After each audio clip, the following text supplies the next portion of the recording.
Lo que no le dije a nadie. Una confesión de Eric. Hay cosas que uno guarda. No porque sean malas, exactamente, sino porque no caben bien en palabras, y las palabras es lo único que tenemos para explicarnos ante los demás. Esta es una de esas cosas. La voy a decir de todas formas, aunque me tiemble la voz al hacerlo, aunque Jorge nunca la escuche, aunque Alan jamás sepa que existo de esta manera, con este peso en el pecho que no termina de ser culpa pero tampoco termina de ser inocencia. Me llamo Eric. Llevo 6 años casado con Jorge Valdés, y lo amo. Quiero que eso quede claro desde el principio, porque lo que voy a contar podría hacerle pensar a cualquiera que no es así, y sería injusto. Lo amo con esa clase de amor que ya no duele, que ya encontró su forma y descansa en ella. Lo amo como se ama a alguien con quien has construido algo real. Una casa, una rutina, el ritual del café por las mañanas, la costumbre de dormir siempre del mismo lado de la cama, la forma en que él sabe cuando estoy triste antes de que yo lo sepa. Lo amo. Y aún así, hubo una semana de agosto en que casi me pierdo de vista a mí mismo. Fue idea de Jorge. No sé por qué eso me importa decirlo, pero me importa. No soy el tipo de persona que va por la vida buscando complicaciones. Soy contador, por el amor de Dios. Paso mis días entre columnas de números que siempre tienen que cuadrar, y hay algo en eso que me gusta, esa certeza de que si haces bien las cosas, todo encaja. La vida no funciona así, claro. Pero a veces uno quiere creer que sí. Jorge es diferente. Jorge es la clase de persona que entra a una habitación y reorganiza el aire. Tiene 38 años, trabaja en diseño gráfico, y piensa de una manera que yo nunca voy a terminar de entender del todo, que es una de las razones por las que llevo 6 años casado con él sin aburrirme. Fue él quien trajo el tema una noche de mayo, mientras veíamos una película que ninguno de los dos estaba viendo realmente. Oye, dijo, con esa voz que usa cuando lleva tiempo pensando algo y finalmente decide soltarlo. ¿Tú qué pensarías de invitar a alguien? No entendí de inmediato. O quizás sí entendí, y necesité un segundo para procesar que era una pregunta real y no una línea de diálogo de la película. ¿A quién? Pregunté. Jorge se encogió de hombros, pero ese encogimiento no era casual. Nada en Jorge es casual. A Alan, dijo. Alan es el sobrino de Jorge. Hijo de su hermana mayor, Claudia. Tiene 23 años. Estudia arquitectura en la UNAM y cada 2 o 3 semanas aparece en nuestra casa a comer, a ver fútbol, a pedirle a Jorge que le revise algún proyecto de diseño porque dice que su tío tiene mejor ojo que cualquiera de sus profesores. Es un chico fácil de querer, simpático, un poco disperso, con una risa que ocupa toda la habitación. Lo conozco desde que tiene 16 años. 7 años. Durante 7 años fue simplemente el sobrino de Jorge, ese chico que creció demasiado rápido y que un día apareció con barba y de repente ya no era un niño. Jorge, dije. Solo es una idea, respondió él, sin mirarme todavía. No tienes que decir que sí. Él sabe. No. No le he dicho nada. ¿Y tú quieres? Estoy preguntando qué quieres tú. Eso es lo que hace Jorge cuando quiere algo, pregunta qué quiero yo. No porque sea manipulador, sino porque genuinamente cree que las cosas solo valen la pena si los dos las queremos. Es su manera de amar, y generalmente la encuentro hermosa. Esa noche la encontré aterradora. Déjame pensarlo, dije. Y Jorge asintió, apagó la televisión, y eso fue todo. Tardé 3 semanas. En esas 3 semanas no le pregunté a Alan nada, pero lo observé diferente. Eso es lo que me avergüenza más, si soy honesto. No la decisión que eventualmente tomé, sino esas 3 semanas de mirarle de otra manera sin que él lo supiera. Mirarlo llegar un domingo con una mochila llena de láminas, tirarse en el sillón con esa comodidad de quien sabe que es bienvenido, reírse de algo que dijo Jorge, discutir conmigo sobre si el América merecía o no ese penalti, y yo ahí, tratando de no notar cosas que de repente notaba. La forma en que gesticulaba al hablar. Cómo se mordía el labio inferior cuando algo lo ponía nervioso. El modo en que decía tío Eric con un acento ligeramente distinto al que usaba para decir tío Jorge, como si yo fuera una categoría aparte en su cabeza. Una tarde se quedó dormido en el sillón esperando a que Jorge volviera del súper, y yo estaba en la mesa trabajando, y de pronto el departamento estaba en silencio y solo éramos él y yo, su respiración pareja y yo tratando de concentrarme en una hoja de cálculo que de repente me parecía el documento más idiota del mundo.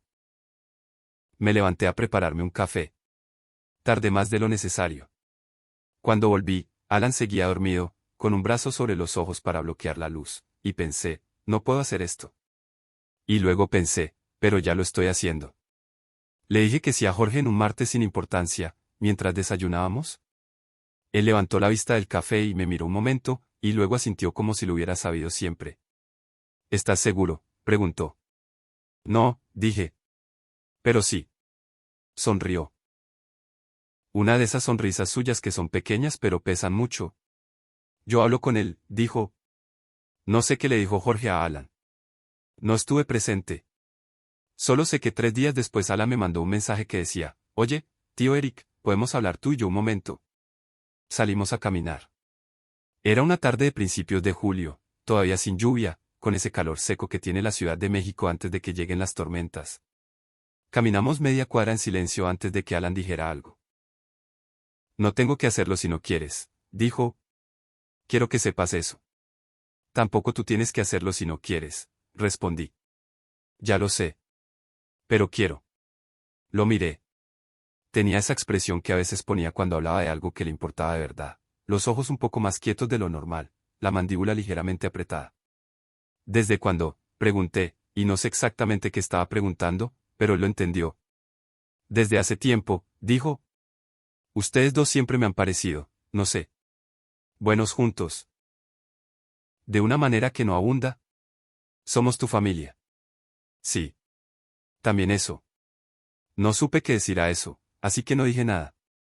Seguimos caminando. En algún punto nuestros hombros se rozaron y ninguno de los dos se apartó, y eso fue todo. Eso fue suficiente para que algo en mi pecho se apretara de una manera que no sabía bien si era miedo o anticipación o las dos cosas juntas convertidas en una sola sensación sin nombre. Está bien, dije finalmente. Alan exhaló.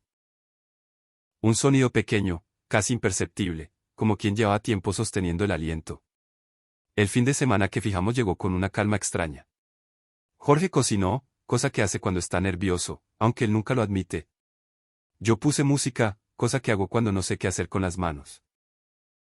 Alan llegó puntual, con una botella de vino tinto y esa risa suya que ocupa las habitaciones, y durante la primera hora todo fue perfectamente normal, perfectamente ordinario, tan normal que en algún momento pensé que quizás no pasaría nada, que nos sentaríamos los tres a comer pasta y beber vino y platicar como siempre, y que eso sería todo, y que estaría bien. Pero luego la conversación fue bajando de volumen. No sé cómo explicarlo. Fue como cuando el viento amaina antes de una tormenta. No desaparece del todo, simplemente cambia de textura. Seguíamos hablando, pero las palabras eran cada vez más lentas, más cuidadosas, más conscientes de sí mismas. Jorge dijo algo gracioso y Alan se rió, y yo los miré a los dos, y hubo un segundo, solo un segundo, en que los tres estábamos mirándonos y nadie decía nada, y ese silencio tenía un peso específico, una temperatura particular, y yo pensé, aquí está. Esto es lo que viene. Y fue Jorge quien lo rompió, claro. Siempre es Jorge. Oye, Alan, dijo, con una voz muy tranquila. ¿Estás cómodo? Alan lo miró. Luego me miró a mí. Luego volvió a mirar a Jorge. Sí, dijo. ¿Y ustedes? Jorge me miró. Yo asentí. No voy a escribir todo lo que pasó esa noche. No porque haya sido algo de lo que me avergüence, sino porque hay cosas que pierden algo esencial cuando se convierten en palabras, y esa noche es una de ellas. Lo que sí puedo decir es esto. Hubo un momento, hacia la mitad de la noche, en que me senté en la orilla de la cama mientras Jorge y Alan dormitaban, y miré por la ventana las luces del periférico, y sentí algo que todavía no sé nombrar bien. No era culpa. No exactamente.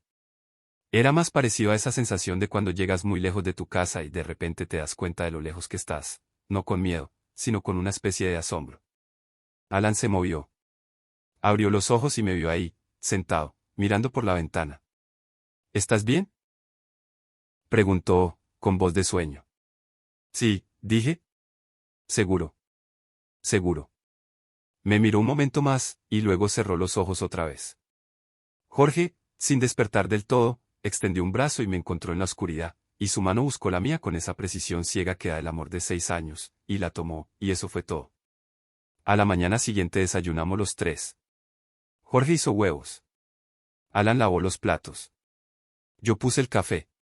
Fue perfectamente normal. Y también fue completamente distinto a todo lo de antes, de una manera que solo nosotros tres podíamos percibir. Cuando Alan se fue, nos despedimos en la puerta. Me dio un abrazo, que era lo de siempre, solo que esta vez duró un segundo más de lo habitual, y cuando se apartó me miró a los ojos con una expresión que no tenía nombre pero que yo entendí, y luego bajó las escaleras y desapareció. Jorge cerró la puerta. Se recargó en ella. Me miró. ¿Cómo estás?, preguntó. Bien, dije. Y era verdad, pero era una verdad complicada. ¿Y tú? Bien. Fue bueno. Sí. ¿Lo volveríamos a hacer? Lo pensé. Genuinamente lo pensé, ahí de pie en nuestro pasillo con la luz de agosto entrando por la ventana de la cocina. No lo sé, dije. Quizás no. Jorge asintió, como si eso también lo hubiera sabido. Yo tampoco lo sé, dijo. Pero me alegra que lo hayamos hecho. Me acerqué a él. Lo abracé ahí, contra la puerta, con todo ese silencio de domingo alrededor, y él me abrazó de vuelta con esa manera suya de abrazar que siempre me ha parecido que dice más de lo que cualquier palabra podría decir. Eso fue hace 8 meses. Alan sigue viniendo los domingos cada 2 o 3 semanas.